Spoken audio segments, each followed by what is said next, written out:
Okay, Cody, got your swing. In the future, if you do this again, that's the most direct way, and then I'll tell you how my compensation packages. I do it through PayPal, and that way you don't have to go through V1, and it's just much more direct. So I'll also do a video for you if you send me one with the camera face on like this, because that's just as important to helping you as the one that's down the line. So two things: when you do the camera video, you want to place it on your hands about hand high and right down your target line. So it's on your hand line, but it's parallel to your target line. And this one coming from the front is pointed right at your belt buckle, and it's 90 degrees off your target line. And who's ever filming for you, or if you're using it yourself, use a tripod. We want to get as still video as we can. Okay, so in your email, you did not mention one of the things I always need to know from anyone is what's their ball flight and what shot are you struggling with. What shot do you tend to hit that send your scores up? Because we have to keep your golf swing analysis in that context. There's no such thing as a perfect swing, so we have to find out what your club face is doing at impact, and how I, as an instructor, can make that club face a little square for you on a more consistent basis. So if I looked at this then from just a technical standpoint, a textbook so to speak, your club goes out away from you. See your arms coming off your body. Here they are hanging under your shoulders, and now they've moved all the way out to under your face. So that's called disconnection. Your arms are getting off of your body. And so you have the club going into your body. So I call this hands out, club in syndrome, which gets the club very, very flat and laid off at that point in the swing. Okay, so if we draw a line there, and the next point back, we take it about halfway back. When your left arm's parallel to the ground, most instructors would call that about halfway back. Okay, so there you go with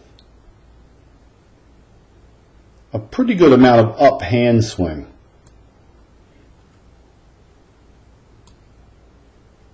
See what I have there? I'm going to put a little trace on your hand path.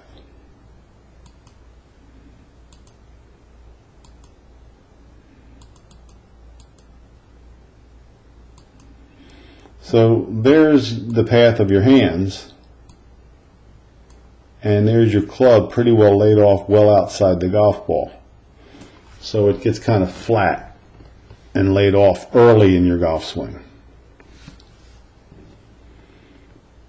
We might or might not correct that depending upon what you want to tell me about your ball flight.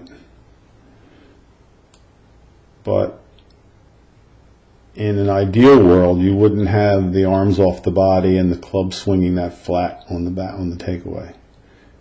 Now you lift it and you actually cross the line and get steep, right? So that's another reaction to that. I'd strive for here is a flatter left wrist. Get rid of that cup in your wrist. It looks like, and I can't see this from back, if you show me a video from front I could tell, it looks like you're playing with a fairly strong left-hand grip. Because if you didn't have a strong left-hand grip, you wouldn't have the club face in that position with a cupped wrist. So it must be fairly strong. And there's probably the thing that you want to get rid of more than any, is your shaft gets too steep in your transition in your swing. And that too can be fixed by a little flatter wrist. I'm going to show you a model here who's particularly adept at what I call laying the club down. See how he transitions? Look how flat that shaft is. That's the ideal. When the hand path becomes down and the club lays down, so to speak, and gets almost parallel to the ground, that's the transition that you want to strive for. To see how yours gets steep there?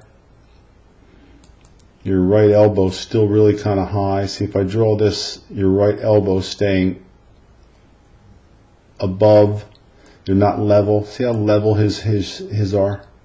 That's really important to getting that club down in transition a little bit better, because if you notice your club face, as a result of that pull down, where it's in a pretty square position at the top, now it really starts to open when you pull that down. Some of that could be fixed by simply getting your elbow tucked in a little bit and your left wrist a little flatter. The flat left wrist enables you to make a transition with the shaft laying down a little bit. See that? And that's what we call a flatter transition. Now because you're cupped, your transition straight down.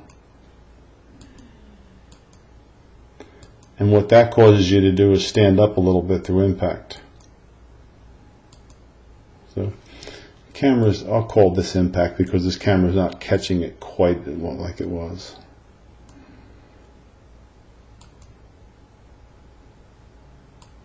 Yeah, so I'd move myself back from the ball and strive for a flatter action if I were you. I don't know how tall you are, but I still think that might be better. You're standing extremely close to the golf ball, and the reason you're doing that is because your shaft comes in much more vertical than where you started.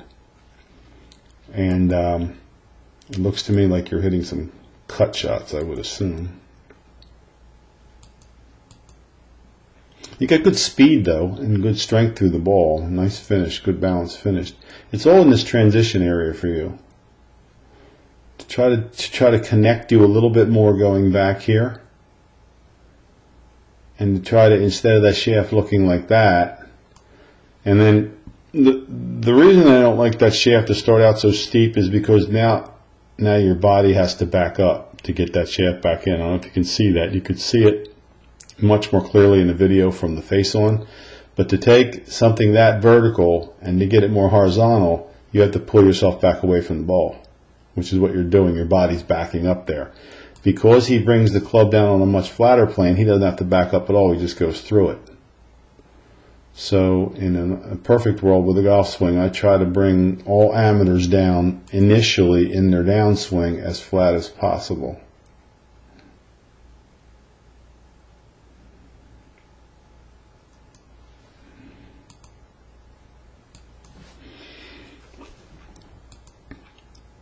But I'm assuming you're a mid to a low handicap player because you've got some good ability to hit through the golf ball. And if you take this video and then send me one from the side too, I'll do it for the. I usually do them in one video, but in your case, since you didn't know and you weren't sending it directly to me, you didn't have the other one in there, so I'll do an analysis from the side for you. But that's what we've got to do. We've just got to get you a little more connected. Get your club down in transition. That's going to the transition is going to enable you to do two things: stay in your posture better and be able to release your hands better.